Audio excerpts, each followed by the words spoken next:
Subscribe कीजिए मेरे channel maths with पूजा को और बेल आइकन को दबाना ना भूलें, जिससे आप मेरे मैथ लेक्चर्स को सबसे पहले देख सकें।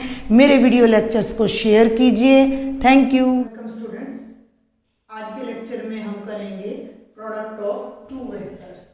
देखिए, प्रोडक्ट मींस वैसे तो क्या होता है बेटा, मल्टीप्लाई। तो दो वेक्टर्स को हमने मल्टीप्लाई करना है। इसको पहले हम एक स्टार्टिंग से समझते हैं कि देखिए, जब हम स्केलर को मल्टीप्लाई करते हैं, सपोज कीजिए कि मैं 3 को 4 से मल्टीप्लाई कर रही हूँ, तो हम लिखते हैं बेटा जी 3 multiply by 4 is equal to 12। इसी रिजल्ट को हम ऐसे भी लिखते हैं 3.4 इज इक्वल टू 12, और दोनों ही रिजल्ट हमारे सेम है। अभी हम 3 क्रॉस 4 लिख रहे हैं तो भी वही बात है, 3.4 लिख रहे हैं तो भी वही बात है। ये तो हो गई हमारी नंबर्स की मल्टीप्लिकेशन। इसके अलावा हमने अपने 12th क्लास में ही मैट्रिसेस को, अगर ए कोई मैट्रिसेस है, बी कोई मैट्रिक्स है, तो हमने दोनों की मल्टीप्लाई की है, तो ए बी की मल्टीप्लाई से भी कोई हमारा एक नया मैट्रिक्स आता है। मतलब नंबर्स की मल्टीप्लाई कर रहे हैं तो नंबर आ रहा है, स्केलर की मल्टीप्लाई कर रहे हैं, स्केलर में रियल नंबर को रियल नंबर से कर रहे हैं तो रियल नंबर आ रहा है, मैट्रिक्स को मैट्रिक्स से कर रहे हैं तो हमारे पास एक मैट्रिक्स आ रहा है। समझ रहे हैं आप मेरी बात को? और इसी तरह से हम और भी मल्टीप्लिकेशन अगर करते हैं जो हम अपना पीछे करके आ रहे हैं, तो यहाँ पर तो रिजल्ट हमारा सेम चल रहा है।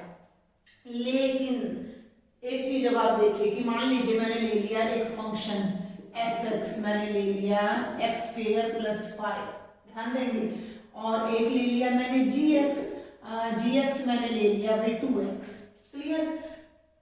फंक्शंस की प्रोडक्ट हम दो तरीके से करते थे, आप ध्यान देंगे। एक तो डायरेक्ट हम मल्टीप्लाई करते थे, जिसे हम लिखते थे fx.gx। असल में ये क्या होता था, fgx होता था।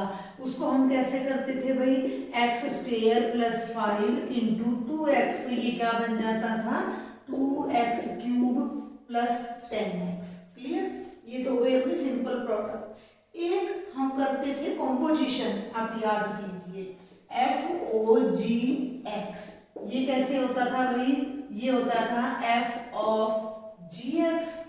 f(gx) का मतलब gx की वैल्यू हम यहाँ रखते थे f(2x), और अब यहाँ हम फंक्शन में x के प्लेस पर रखते थे 2x, तो ये बन जाता था 2x² + 5, दैट इज 4x² + 5। और दोनों केसेस में हमारा जो आंसर है वो सेम नहीं आता है, ये प्रोडक्ट है और ये कॉम्पोजिशन है। अब मैं आपको क्या बताना चाह रही हूँ कि यहाँ पर हम चाहे क्रॉस का निशान लगाएं तो भी 12 आ रहा है, डॉट का निशान लगाएं तो भी 12 आ रहा है।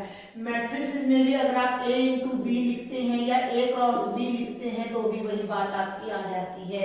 लेकिन अब हम बात करने जा रहे हैं दो वेक्टर्स की प्रोडक्ट की। अब नंबर की प्रोडक्ट से नंबर मिल रहा है, मैट्रिक्स की प्रोडक्ट से हमारा मैट्रिक्स मिल रहा है, तो हमें लगेगा कि भाई वेक्टर की प्रोडक्ट से वेक्टर मिलना चाहिए, बट नहीं, हर बार ऐसा नहीं होगा कि हम वेक्टर को वेक्टर से मल्टीप्लाई करें और वेक्टर आ जाए। कई बार वेक्टर इंटू वेक्टर की जो प्रोडक्ट है, ध्यान दें, मान लीजिए अगर a और b हमारे कोई दो वेक्टर हैं, तो उनकी प्रोडक्ट अगर हम क्रॉस वाले तरीके से करते हैं तो हमारा आंसर एक वेक्टर आएगा, लेकिन उससे अगर हम डॉट वाले तरीके से करते हैं तो हमारा आंसर एक स्केलर आएगा। वेक्टर की प्रोडक्ट में इन साइन का बहुत फर्क आ जाता है। डॉट से आंसर कुछ और आता है, क्रॉस से कुछ और आता है। इसलिए वेक्टर प्रोडक्ट के दो तरीके होते हैं, दो तरह की हमारी वेक्टर प्रोडक्ट होती हैं, और इन्हीं साइन के अकॉर्डिंग ही उन प्रोडक्ट्स के नेम होते हैं। पहली प्रोडक्ट हमारी होती है डॉट या स्केलर प्रोडक्ट, डॉट या scalar product. Dot means multiply करते समय डॉट का निशान लगेगा। स्केलर प्रोडक्ट क्यों कहते हैं, क्योंकि उससे जो हमारा आंसर आएगा वो एक स्केलर क्वांटिटी आएगी। और जो सेकंड टाइप की हमारी प्रोडक्ट होती है वो हमारी कहलाती है क्रॉस। ये क्रॉस है CROSS, क्रॉस या वेक्टर प्रोडक्ट। दो तरह की हमारी वेक्टर्स की प्रोडक्ट होती हैं, दोनों के अलग अलग रूल्स हैं, अलग अलग यूजेस हैं, अलग अलग इनकी एप्लीकेशंस हैं। तो हम इन्हें वन बाय वन करेंगे। पहली हमारी जो एक्सरसाइज होगी, पहला जो हमारा टॉपिक होगा वो ये होगा, डॉट या scalar product of two vectors. Let us define scalar product. तो कैसे करेंगे, मान लीजिए कि ए कोई वेक्टर है हमारे पास और बी कोई वेक्टर है, और ये ए वेक्टर है, उसी इनिशियल पॉइंट से स्टार्ट हो रहा है, ये अपना बी वेक्टर है और इनके बीच में कोई थीटा एंगल है। क्लियर? ए और बी कोई दो वेक्टर हैं और उनके बीच में अगर थीटा कोई एंगल है तो dot product of A and B, dot product of vector A and vector B क्या होगी, A dot B is equal to, ध्यान देंगे ये होगी magnitude of A magnitude of B into cos of theta, where theta is the angle between two vectors A and B, with one more condition कि theta is line between 0 degree and 0 and pi। हम उसमें बात कर रहे हैं अपने radiance में, 0 and pi के बीच में अपना थीटा होना चाहिए। तो ये जो आंसर आएगा ये सर्टेनली एक स्केलर आएगा। क्यों आएगा भाई? मैग्नीट्यूड एक स्केलर होता है, मॉड बी वेक्टर का मैग्नीट्यूड ये भी स्केलर होगा, cos थीटा भी हमारा एक स्केलर होता है, और जब हम तीन स्केलर को मल्टीप्लाई करेंगे तो जो हमारा आंसर आएगा वो भी क्या आएगा, एक स्केलर आएगा। तो डॉट प्रोडक्ट से जो आंसर आता है वो स्केलर आता है, इसलिए हम डॉट प्रोडक्ट को स्केलर प्रोडक्ट भी कह देते हैं। पहले मैं आपको इसका एग्जांपल, हम एक दो क्वेश्चन और कर लेते हैं पहले, ठीक है भाई? उसके एक दो क्वेश्चन नहीं बल्कि एक दो रिजल्ट्स कर लेते हैं। एक दो रिजल्ट्स करने के बाद फिर हम न्यूमेरिकल्स लेके चलेंगे।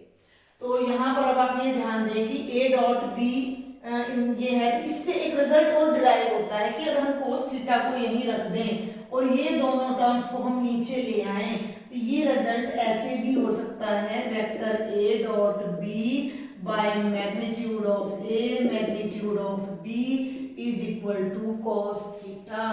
ये हमें एक और रिजल्ट मिल रहा है जो हमें दो वेक्टर्स के बीच का एंगल फाइंड करने में हेल्प कर रहा है कि अगर cos थीटा, अगर थीटा किसी दो वेक्टर्स ए और बी के बीच का एंगल है तो उसकी कोसाइन वैल्यू हम कैसे निकाल सकते हैं, दोनों की dot product divided by their product of their magnitude. तो ये एक और रिजल्ट हमारे पास आ जाता है। अब यहाँ पर कुछ छोटे छोटे हमारे पास रिजल्ट्स आते हैं, छोटे छोटे बातें अभी हम पहले यहाँ सीखते हैं कि मान लीजिए कि इन दोनों में से कोई एक वेक्टर 0 हो जाए, तो या तो a 0 है या b 0 है। जब एक वेक्टर ही 0 हो गया, उसकी कोई एग्जिस्टेंस ही नहीं है, तो ये पूरी की पूरी प्रोडक्ट क्या हो जाएगी, 0 हो जाएगी। भाई जब ये 0 है तो दूसरा वेक्टर का इसके साथ एंगल क्या होगा, वो एंगल तो डिफाइन ही नहीं होगा ना। अब मैं यहाँ अकेला वेक्टर b बना रही हूँ और दूसरा वेक्टर हमें पता ही नहीं है क्योंकि उसका तो मैग्नीट्यूड 0 है। समझ रहे हैं मेरी बात को? दूसरा कोई वेक्टर का एग्जिस्टेंस यहाँ नहीं है, उसका मैग्नीट्यूड 0 है, तो b का उसके साथ एंगल भी तो अनडिफाइंड 0 रहेगा। तो इन that case a dot b क्या हो जाएगा, 0 हो जाएगा। तो यहाँ एक बात और ध्यान रखेंगे कि if vector a is equal to 0 या vector b is equal to 0, in that case a dot b क्या हो जाता है, 0 हो जाता है। a डॉट b केवल तभी 0 नहीं होता। अब एक बात और ध्यान दें, कि ये हमारा वेक्टर a है भाई, ओके, और ये हमारा वेक्टर b है, और इन दोनों के बीच में जो एंगल है वो 90 डिग्री है। समझे मेरी बात को? Two vectors are perpendicular. हम करके देखते हैं पहले प्रैक्टिकल। तो जब हम ये डॉट प्रोडक्ट निकालेंगे, ये डॉट प्रोडक्ट, तो ये क्या बनेगी, a डॉट b हमारी क्या बनेगी, mod a mod b cos pi by 2, 90 degree का मतलब पाई बाय 2, और तो ये 0 है, तो जब इन सब से मल्टीप्लाई होगा तो ये हमारा ओवरऑल क्या बन जाएगा, 0 बन जाएगा। तो डॉट प्रोडक्ट 0 होने का केवल ये मतलब नहीं है कि वेक्टर्स 0 हैं, डॉट प्रोडक्ट 0 होने का एक मतलब ये भी हो सकता है कि वो दोनों वेक्टर्स परपेंडिकुलर हैं। देखिए जो भी हम करते जा रहे हैं मैं उसको एक बार यहाँ साइड में थोड़ा समरी करके लिख देती हूँ, जब हम कुछ क्वेश्चंस करेंगे तो आपको आसानी रहेगी। तो सबसे पहले देखिए बेटा, मैंने आपको बताया कि dot product A dot B, मैंने आपको क्या बताया, magnitude of A magnitude of B cos theta, where theta is angle between vector A and vector B. Clear, ये पहली बात मैंने आपको बताई। इसी से हमने एक और रिजल्ट डिराइव किया कि cos थीटा, cos थीटा को हमने राइट में रख लिया, बाद में लेफ्ट में इधर ले आए, तो ये क्या बन गया भाई, a dot B by modulus a modulus b। Clear, अब हम इन दोनों रिजल्ट्स की समरी करते हैं और हम एक थर्ड पॉइंट लेते हैं। ध्यान देंगे कि if a dot b is equal to 0, तो दो बातें हो सकती हैं। पहली बात क्या होगी कि vector a is 0, clear, 0 vector, vector का सिंबल लगाइएगा, या वेक्टर b 0। पहला केस तो ये हो सकता है कि कोई एक वेक्टर 0 हो उनमें से, नहीं होगा तो फिर क्या होगा, जो सेकंड केस क्या होगा, vector a is perpendicular to vector b। बड़ा इंपॉर्टेंट रिजल्ट है, इस टाइप का रिजल्ट ये हमारा क्वेश्चन में भी बड़ा यूज होता है कि if two vectors show that these two vectors are perpendicular. Clear, तो हम उनके डॉट प्रोडक्ट को 0 दिखा देते हैं तो वो परपेंडिकुलर शो हो जाते हैं। तो ये तीन बातें अभी मैंने आपको बताई हैं। अभी मैं आपको पहले डॉट प्रोडक्ट से रिलेटेड ही कुछ एक दो बातें और बताऊंगी, कुछ एक दो इनकी प्रॉपर्टीज बताने जा रही हूँ। अगर हम, ये तो था भी a डॉट बी, अगर मैं b डॉट a लूँ तो भाई मैं उल्टा कर दूं, जैसे भाई 3 गुना 4 करते हैं तो भी 12 आता है, और 4 गुना 3 करते हैं तो भी 12 आता है, 4 इंटू 3 भी 12, 3 इंटू 4 भी 12। लेकिन मैट्रिसेस याद करें, मैट्रिसेस में ऑलवेज ये जरूरी नहीं था कि ए बी बी ए के हमेशा इक्वल हो, ऑर्डर चेंज करते ही प्रोडक्ट चेंज हो जाती थी। कई बार तो ऐसा भी होता था कि ए बी डिफाइन हो रहा है और बी ए डिफाइन नहीं हो रहा।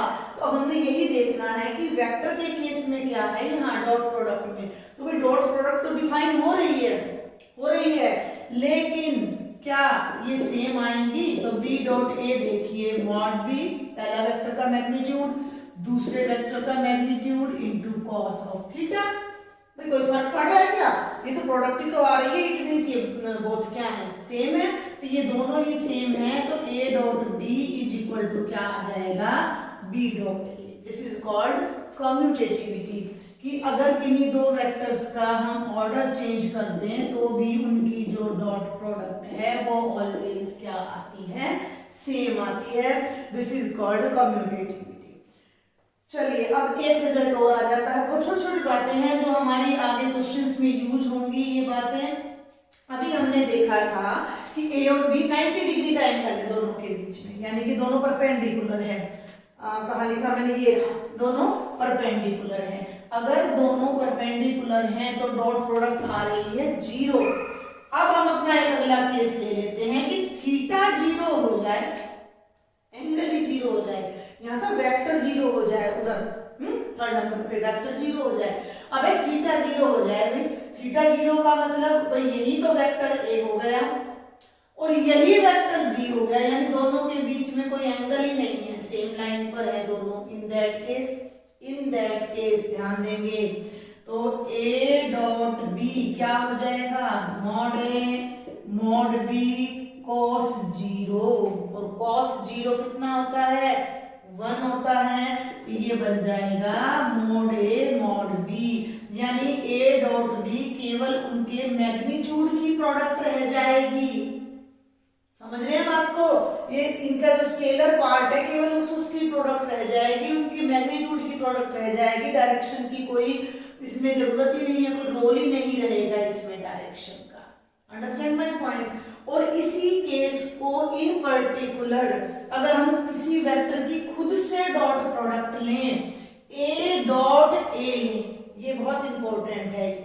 डॉट ए लें तो मॉड ए, फिर मॉड ए, और भाई ए के साथ एंगल कितना होगा 0 डिग्री, तो ये हो जाएगा cos 0, तो ये 1 हो जाएगा और ये बन जाएगा मॉड ए, और हम इसे लिख सकते हैं मॉड ए का होल स्क्वायर। ये रिजल्ट वेक्टर में बहुत इंपॉर्टेंट है। जहां भी कोई इस तरह का स्क्वायर का रिजल्ट आता है तो हम उसे ऐसे लिखेंगे। आप नंबर की तरह इसको मल्टीप्लाई नहीं कर देंगे भाई, जैसे हम नंबर में कर देते हैं 3 का मॉड 3 का स्क्वायर कितना कर दिया आपने 9 कर दिया, 3 into 3 कर दिया। यहाँ आप लेंगे a डॉट ए, इस ढंग से आप इस नोटेशन को यूज करेंगे। जहां जहां इनका यूज आएगा वहां वहां मैं आपको बताऊंगी। आपको समझ आ रहा है? Should I summarise? मैं एक बार फिर से समरी करती हूँ कि अगर a और b हमारे पास कोई दो वेक्टर्स हैं और उनके बीच में थीटा एंगल है जो कि 0 से 180 के बीच का होना चाहिए हमारा एंगल, तो a डॉट b हमारा कैसे डिफाइन हो रहा है? Mod a mod b cos theta. Mod means magnitude, ठीक है? हमने अपने लास्ट वीडियो लेक्चर्स में मैग्नीट्यूड निकालना सीखा है। तो ये हो जाएगा और इसी से हमारा ये रिजल्ट ड्राइव हो रहा है कि cos theta is equal to a dot b by mod a mod b। Clear? और देखिए यहाँ से भी परपेंडिकुलरिटी हमारी डिफाइन हो जाती है। अगर हम इस रिजल्ट को ध्यान से देखें, भाई थीटा 90 है, थीटा 90 है तो cos 90 कितना हो गया 0, cos 90 0 होगा तो ये टर्म 0 हो गई, ये टर्म 0 हो गई तो ये टर्म 0 हो गई। ध्यान देंगे तो क्या बनेगा भाई a dot b by mod a mod b, क्या कितना हो गया cos 90 यानी 0। और जब कोई रैशनल नंबर 0 होता है तो इट मींस उसका न्यूमरेटर 0 होता है, न्यूमरेटर 0 होता है it means a dot b 0 होता है। तो अगर दो वेक्टर्स के बीच का एंगल 90 है तो डॉट प्रोडक्ट 0 होगी। तो डॉट प्रोडक्ट 0 वाइस वर्सा है ये दोनों बातें। डॉट प्रोडक्ट 0 है तो वेक्टर 0 भी हो सकता है परपेंडिकुलर भी हो सकते हैं। दोनों केस हम डिस्कस करेंगे। वो हम क्वेश्चन की सिचुएशन को देखेंगे कि भाई a डॉट b 0 है तो कौन सा रिजल्ट वहां पर हमारा अप्लाई हो रहा है कि भाई हम वेक्टर्स को 0 लें या वेक्टर्स को परपेंडिकुलर लें, वो हमें क्वेश्चन की सिचुएशन से पता लग जाएगा। Understand my point? चलिए आगे मैंने आपको बताया कि ये कॉम्यूटेटिव होते हैं प्रोडक्ट हमारी, और ये बहुत इंपॉर्टेंट रिजल्ट ये है कि mod of A square, A dot A का मतलब मॉड ऑफ ए स्क्वायर। ये कुछ बातें मैंने आपको बताई हैं। इसके अलावा अगर हमारा एंगल ये पाई हो जाए, देखिएगा थीटा की वैल्यू पाई हो जाए तो ये कितना हो जाएगा cos पाई, और cos पाई -1 होता है। ये रिजल्ट होता है अपना 11th क्लास में कि cos n पाई कितना होता है -1 की पावर n होता है। तो ये cos पाई -1 की पावर 1 यानी माइनस आ जाएगा।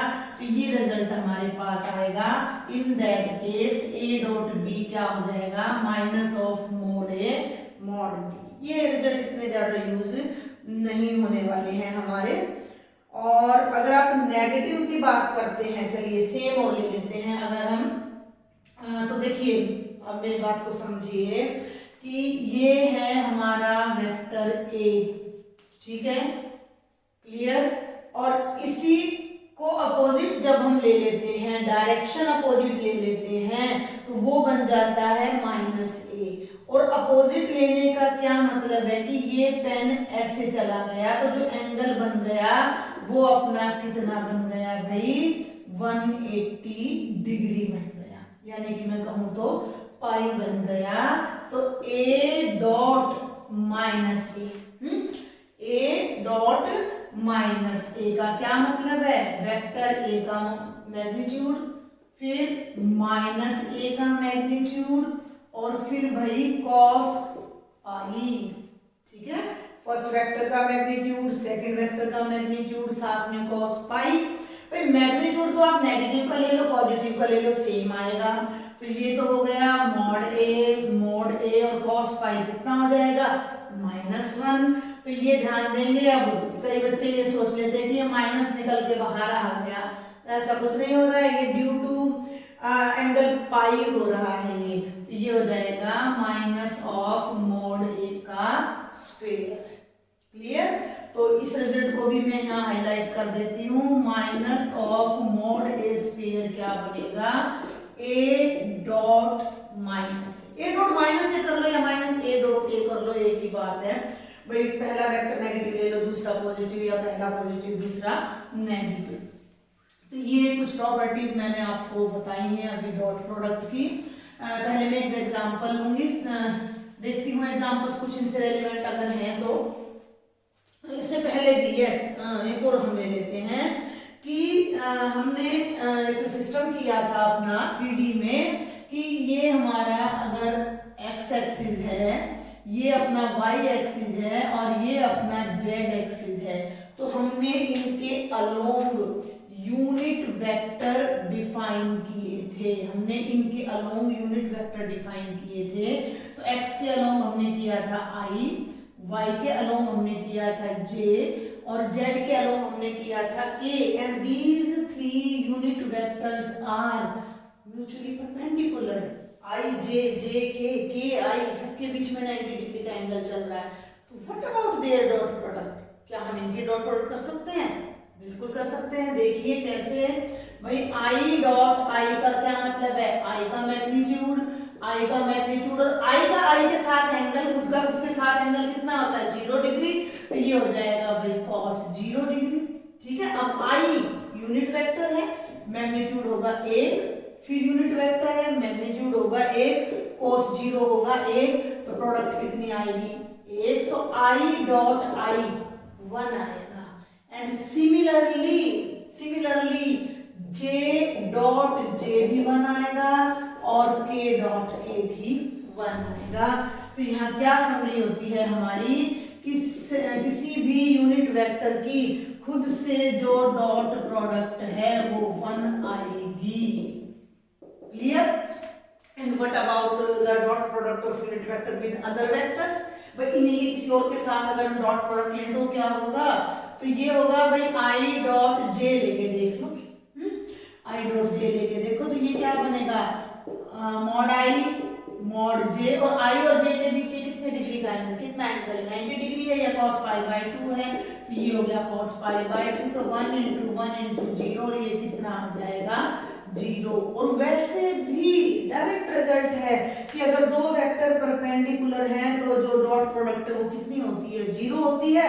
तो i j k i ये सब परपेंडिकुलर हैं, तो इनकी जो डॉट प्रोडक्ट है अदर वेक्टर्स के साथ वो क्या हो जाएगी 0 हो जाएगी। ये बहुत इंपॉर्टेंट रिजल्ट है जो कि अब हमें न्यूमेरिकल्स को सॉल्व करने में हेल्प करेगा। कैसे करेगा अब आप देखिए।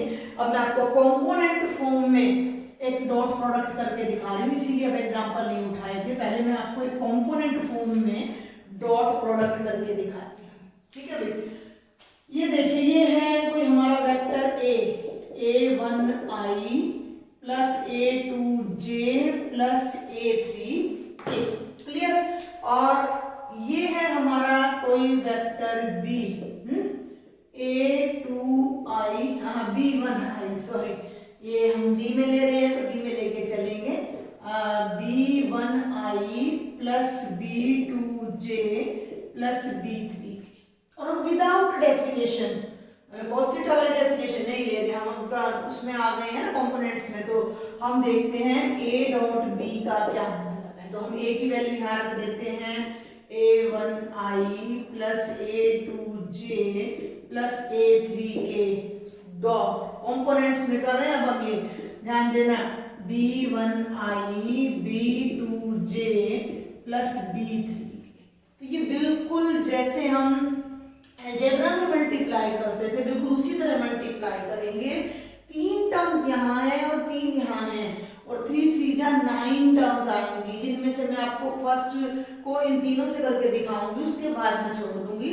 तो ये देखिए मैंने a1i को फिक्स कर लिया, ध्यान देंगे a1i डॉट में ये तीनों इसको फिक्स कर लिया, और इसको इस पूरी ब्रैकेट से अब हम डॉट प्रोडक्ट कर रहे हैं। तो a1i dot b1i plus a1i dot b2j, यहाँ एक प्रॉपर्टी लगेगी अभी वेक्टर की, और a1i plus dot b3k, 3 terms आ गई है। इसके बाद a2 से 3 टर्म्स आएंगी, इसके बाद a3 से 3 टर्म्स आएंगी। ये हमारे पास एक रिजल्ट है जो मैंने आपको अभी बताया नहीं है कि प्रॉपर्टी होती है लैम्डा ए डॉट बी अगर हमारे पास है तो लैम्डा बाहर आ जाता है और ये ए डॉट बी रह जाता है। अगर ए डॉट लैम्डा बी है तो भी लैम्डा बाहर आ जाता है और ये ए डॉट बी रह जाता है। तो स्केलर का कोई रोल मतलब ज्यादा पड़ता नहीं है इस पर। तो यहाँ अब हम क्या करेंगे कि जब हम ये मल्टीप्लाई कर रहे हैं तो ये दोनों स्केलर है, समझो मेरी बात को, ये दोनों स्केलर हैं तो ये दोनों तो इकट्ठे आ जाएंगे भाई a1 b1 और i डॉट i अभी वो लिख रखा है मैंने 1 होता है तो साथ में 1 आ जाएगा, क्लियर। प्लस a1 b2 इकट्ठे आ जाएंगे लेकिन i डॉट j 90 पर परपेंडिकुलर वेक्टर्स हैं 0 आएगा तो ये साथ में इसके 0 आएगा और ये भी 0 बन जाएगा।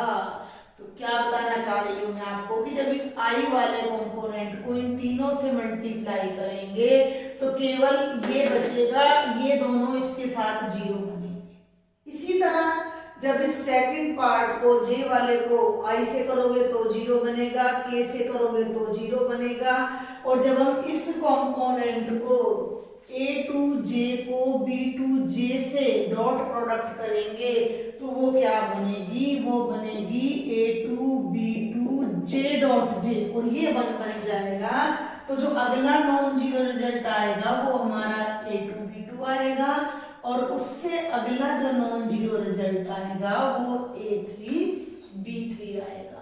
अगर हमें दो वेक्टर्स कंपोनेंट फॉर्म में दे रखे हैं तो जो उनकी डॉट प्रोडक्ट बनती है वो क्या बनेगी, फर्स्ट की फर्स्ट से यानी a1 b1, सेकंड की सेकंड से यानी a2 b2 और थर्ड की थर्ड से यानी a3 b3। और यही सबसे इंपॉर्टेंट है जो अभी हमें न्यूमेरिकल्स को सॉल्व करने में हेल्प करेगा।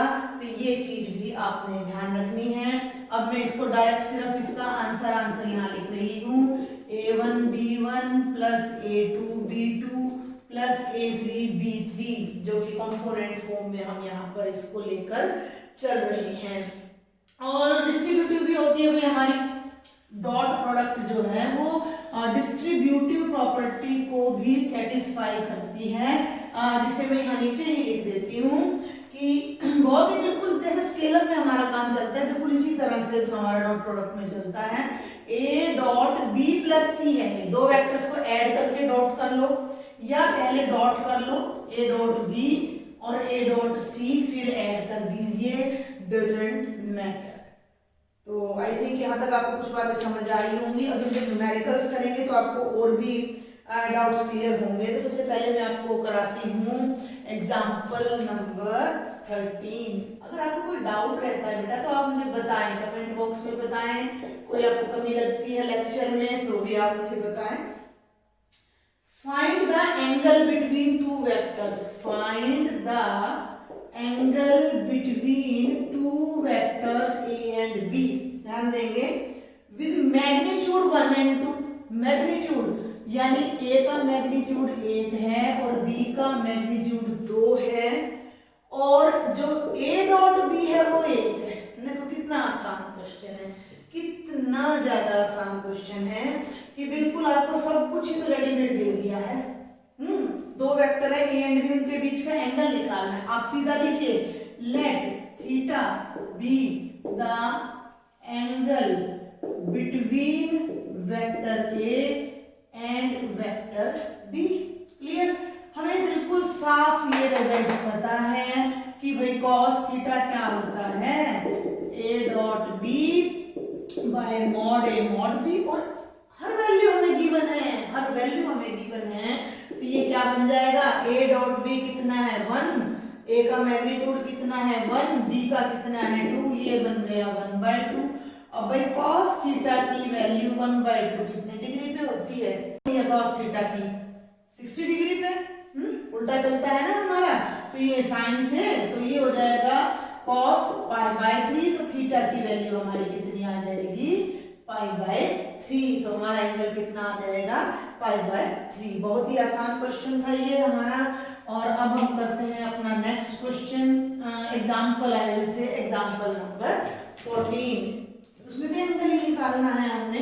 तो find the angle theta between vectors, A क्या है भाई i प्लस जे प्लस के, और वेक्टर बी क्या है i माइनस जे प्लस के। क्लियर, समझ रहे आपने बात को? भी करना क्या है हमें वेक्टर ए दे रखा है और हमें वेक्टर बी दे रखा है और हमें उनके बीच का एंगल थीटा निकालना है। थीटा निकालने का वही तरीका है A dot B by mod A mod B.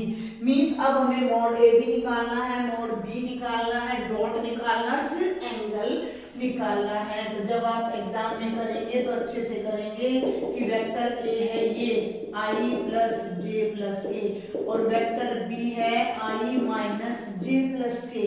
तो आप निकालिए वेक्टर ए का magnitude 1 square plus 1 square plus 1 square का अंडर रूट, यानी कितना हो जाएगा भाई √3, और वेक्टर बी का कितना हो जाएगा 1 स्क्वायर प्लस माइनस 1 का स्क्वायर, ये भी कितना आ जाएगा √3।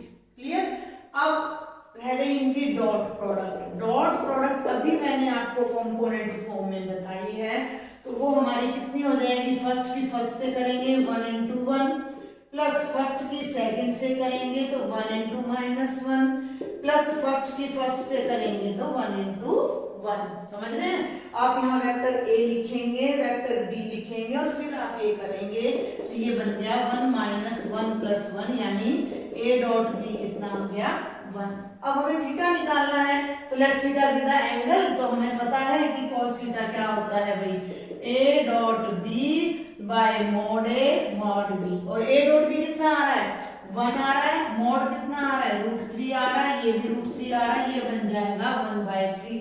और cos की वैल्यू 1/3 हमारी टेबल में नहीं होती है, तो हम इसको जो cos को है वो राइट हैंड साइड में ले जाएंगे।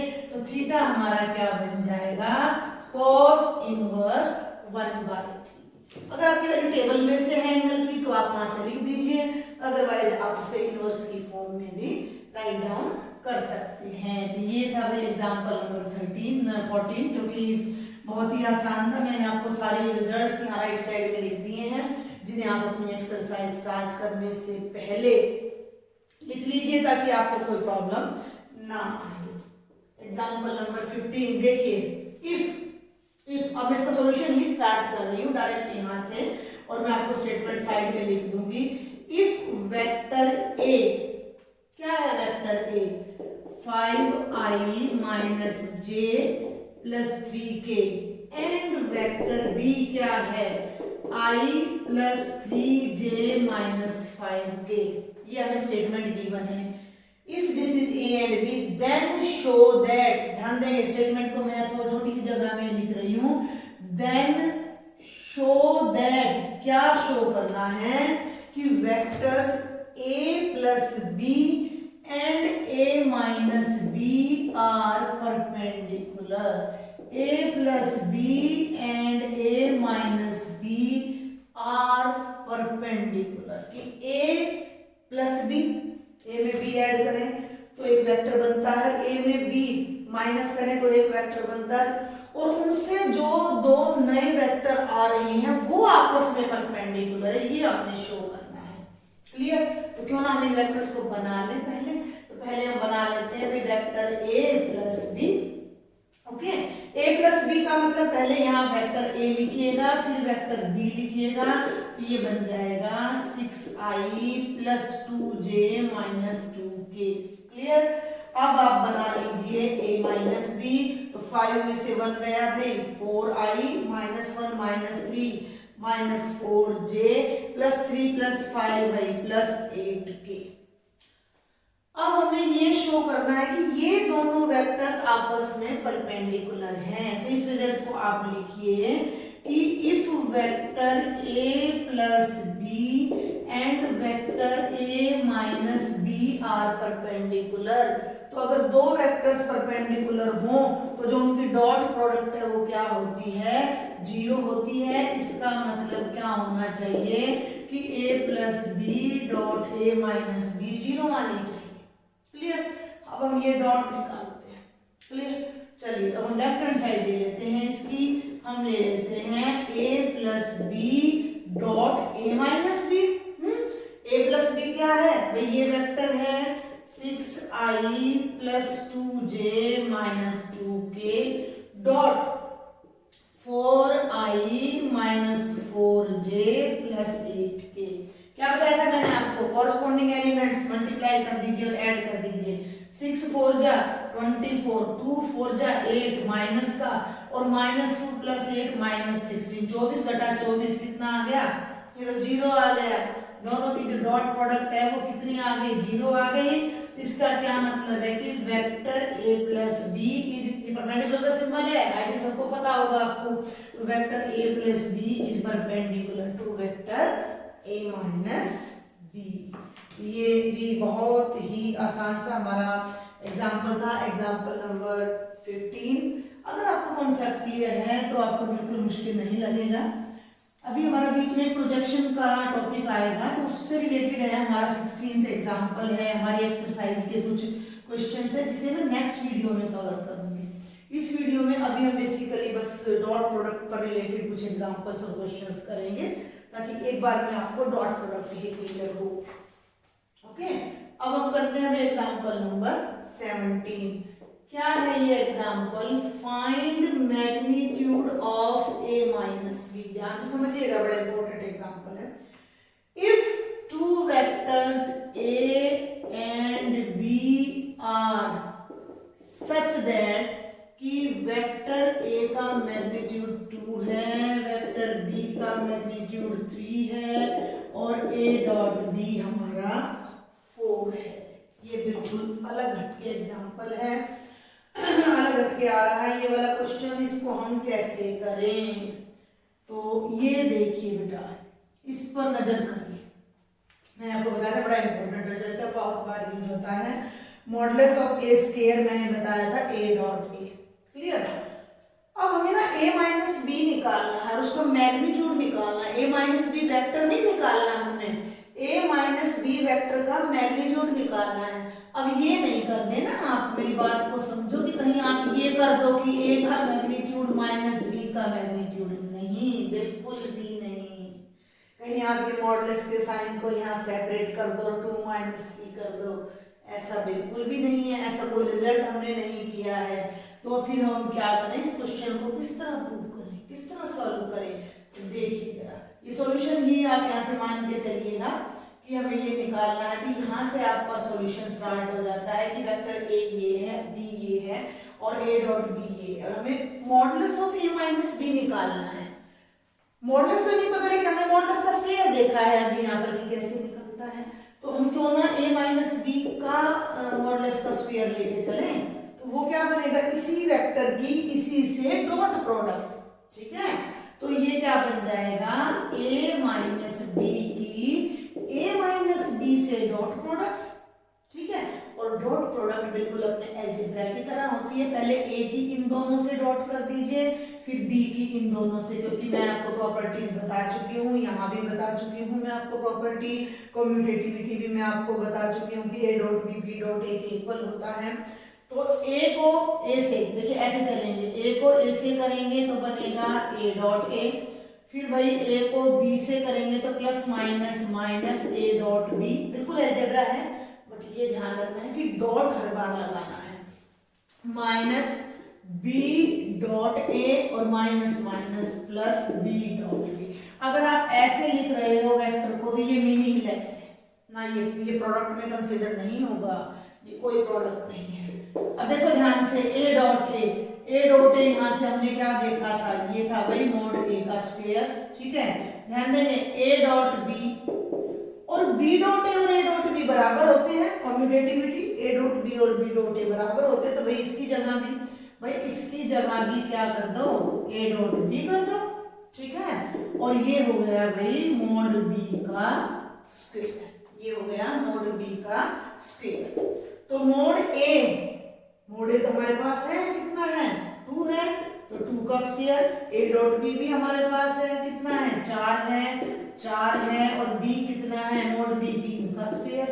सॉल्व कर दो क्वेश्चन को, 4 माइनस 4 प्लस 9 में से 4 गया 5, तो ये आ गया modulus of a minus b का स्क्वायर 5 आ गया।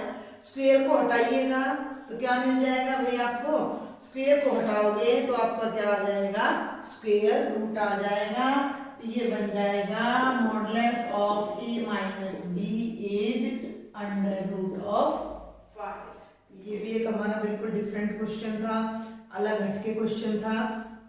और एक और एग्जांपल है जो कि हमारी डॉट प्रोडक्ट पर ही बेस्ड है। इसके बाद 3-4 एग्जांपल हमारे रह जाते हैं जो कि प्रोजेक्शन पर हैं, स्क्वाड्स इनइक्वालिटी पर हैं, थ्योरेटिकल है, इसे मैं नेक्स्ट लेक्चर में कवर करूंगी। तो अभी हम अपना लास्ट एग्जांपल देखते हैं, आज के लेक्चर का लास्ट एग्जांपल।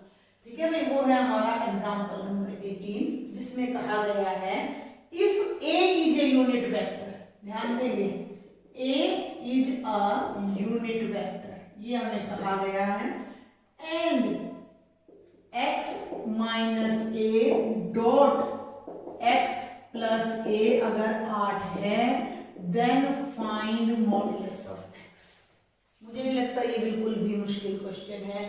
जो अगर आपको लास्ट एग्जांपल समझ आया है तो ये तो बहुत बहुत आसान है। a यूनिट वेक्टर है, आप क्या लिखेंगे, because vector a is unit vector, तो वेक्टर a का जो मैग्नीट्यूड है वो कितना होगा, यूनिट का मैग्नीट्यूड कितना होता है भाई, 1 होता है। ये प्रोडक्ट, ये डॉट प्रोडक्ट 8 दे रखी है, तो इसको यूज कर लीजिए। तो क्या बनेगा, x minus a dot x plus a is equal to 8। ठीक है भाई, x को x से करेंगे तो ये बनेगा x dot x plus x dot a minus a dot x और minus a dot a is equal to 8। Same है, कैंसिल हो जाएंगे, ये बन जाएगा हमारा मोड x का स्क्वायर, वो बन जाएगा मोड a का स्क्वायर। मोड a 1 है, 1 का स्क्वायर 1 बन जाएगा, तो ये क्या बन जाएगा भाई, mod x square minus 1 is equal to 8, 1 उधर जाकर ऐड होगा तो mod x square is equal to 9 और मोड x कितना आ जाएगा 3, प्लस माइनस 3 नहीं आएगा। वेक्टर का मैग्नीट्यूड हम ऑलवेज पॉजिटिव लेके चलते हैं, ये हम अपने प्रीवियस लेक्चर्स में डिस्कस कर चुके हैं। तो ये था हमारा एग्जांपल नंबर 18 जो कि डॉट प्रोडक्ट पर बेस्ड था। अभी हमारे 3+1 4 एग्जांपल्स और लेफ्ट हैं जो कि मैं आपको बता चुकी हूँ, अलग अलग रिजल्ट्स पर बेस्ड हैं। तो तब तक आप अपना केवल 3rd, 4th और 5th क्वेश्चन को अगर आप छोड़ देते हैं थोड़ी देर के लिए एक्सरसाइज का, तो आप काफी सारे क्वेश्चंस, आई थिंक 10 और मोर देन 10 क्वेश्चंस आप इसमें से कवर कर सकते हैं अपनी नेक्स्ट एक्सरसाइज में। तो तब तक आप इनको ट्राई कीजिए। अगर आपको कोई डाउट है then write me in the comment box, and if you like my lectures then please share, subscribe my channel. Thank you.